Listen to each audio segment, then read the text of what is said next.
In the name of Allah, the most compassionate, the most merciful, and may the peace and blessing of Allah be upon His last and beloved Messenger Muhammad, and may the peace and blessing of Allah be upon you all. The title of this video is How to Make the Perfect Shield. So I will show in this video, brothers and sisters, how to construct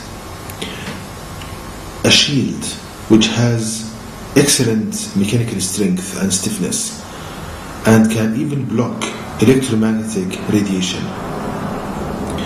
And this knowledge will be derived completely from the last revelation of Allah God to people, the Noble Quran. How? By pondering upon a story of a person mentioned in the Quran called Dhul Qarnayn. He's a righteous person. His guidance is from the guidance of Allah God Almighty. Now the background, brothers and sisters, to this story is that there is a certain group of people. They asked this person for his help to stop the evil of a certain tribe. Now this tribe, they used to destroy villages and to wreak havoc wherever they go. So they asked this person, Dhul Qarnayn, to help them. Now Allah tells us the story, and I will show how by pondering upon the story we can learn so much knowledge. So if we ponder upon verse number 95 of chapter 18 of the Quran, which reads, the translation is the following: He said, that in which my Lord had established me is better, so help me with strength. I will erect between you and them a barrier. So here Allah is telling us that the way this person responded for their cry for help is that he promised them to build a barrier between them and this evil kind of nation, evil tribe. So if we think about it, this barrier, in order for it to stop the flow of maybe 100,000 of people, it should be very, very strong.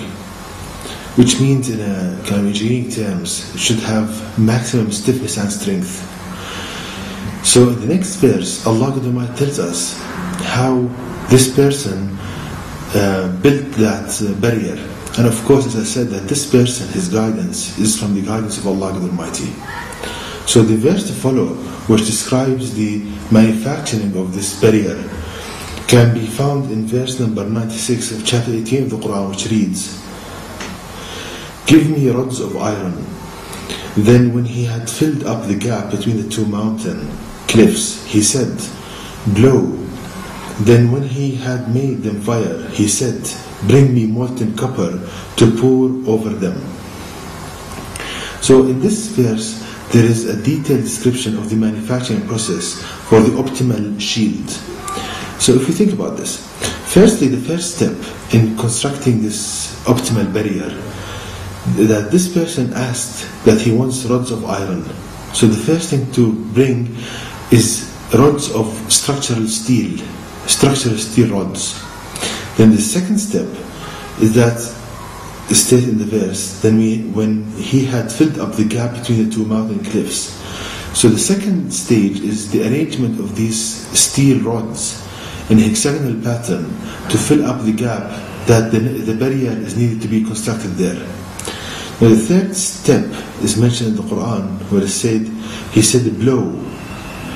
Then when he made them fire, which means heating up these steel rods to bring them to a temperature where they look like fire.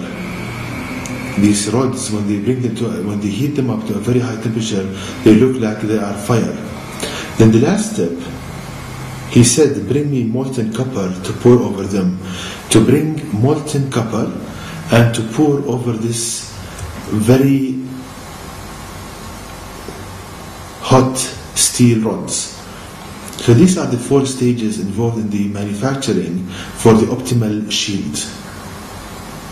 First, to bring the steel rods, to arrange them in a certain pattern, then to heat them up to very high temperatures until they look like fire, then to pour molten copper over them, which the function of this pouring of this molten copper is that certain amount of copper will diffuse into the steel rods, and the remaining part will cover the steel. So this shield, Allah describes the performance of this shield in the next verse, which is verse number 97 of chapter 18, which states, "So they could not to scale it or dig through it." Imagine that this shield, this barrier, a whole nation could not dig through it, could not break it, could not make a hole through this kind of barrier. So this gives you an idea of the strength of this material. So we see, brothers and sisters, how Allah might teaching us how to construct in a detailed manner the perfect shield, which has maximum stiffness, mechanical stiffness and strength. Now let's see the scientific proof for this. Now, people nowadays, they, by trial and error, they found these excellent properties of copper and steel alloys. And an example, they use them to construct these huge tanks, which they can endure so much internal pressure. Now, it's known in engineering, when you have the curved member, a curved structure, this curvature, it weakens the structure so much.